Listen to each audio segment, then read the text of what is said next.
എന്ത് പറ്റിയെന്ന് അറിയത്തില്ല. നമ്മുടെ ഇന്ത്യൻ ഫുട്ബോൾ ടീമിന്റെ പരിശീലകനായിട്ടുള്ള ഖാലിദ് ജമീലിനെ നന്നായെന്ന് തോന്നുന്നു. വേറെ വഴിയില്ലാത്തതുകൊണ്ടായിരിക്കാം.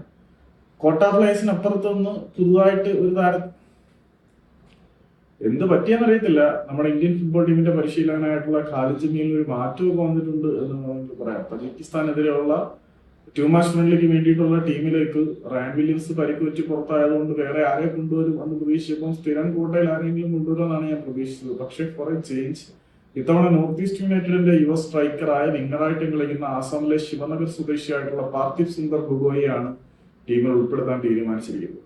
പാർത്ഥിവ് സുന്ദർ ഗൊഗോയി ഇന്ത്യൻ സൂപ്പർ ലീഗിൽ അത്യാവശ്യം കുറച്ച് ഇമ്പാക്ട് ഒക്കെ ഉണ്ടാക്കിയിട്ടുള്ള ഒരു പ്ലെയർ ആണ്. ഇപ്പം നോർത്ത് ഈസ്റ്റ് യുണൈറ്റഡ് എന്ന് പറയുന്ന ക്ലബിന്റെ ഫേസായി മാറാൻ പോലും ഗൊഗോയ്ക്ക് കഴിഞ്ഞിട്ടുണ്ടായിരുന്ന ഒരു സമയത്ത്. പിന്നാണ് അലാദീൻ അജാരെ വരുന്നത്. അലാദീൻ അജാരെ വരുന്നതിന് മുമ്പ് ടീമിന്റെ ഫേസായി മാറാൻ കഴിഞ്ഞിട്ടുള്ള പാർത്ഥിവ് സുന്ദർ ഗൊഗോയിയെ നാഷണൽ ടീമിലേക്ക് എടുത്തത് വളരെ നല്ലൊരു കാര്യമാണ്. അല്ലെങ്കിൽ എല്ലാ പ്രാവശ്യവും അവന്റെ സ്വന്തം പയ്യനുണ്ടല്ലോ, ബംഗാളിലുള്ള ചെന്നൈ നസിയുടെ ഒരു പ്ലെയർ ഉണ്ടായിരുന്നല്ലോ, അവന്റെ പേര് എന്തായിരുന്നു, അത്യാവശ്യം ഹൈറ്റ് ഒക്കെ ഉള്ള പേര് ഓർമ്മ കിട്ടുന്നില്ലേ, ഏകദേശം ആഷിഖിന്റെ ഫീച്ചറൊക്കെ ഉള്ളതിനായിരുന്നു, എന്താ അറിയത്തില്ല, റഹീമലി. റഹീമലിയെ മാത്രം ഡിപ്പെൻഡ് ചെയ്തുകൊണ്ടിരിക്കുന്ന ഒരു സെറ്റപ്പായിരുന്നു.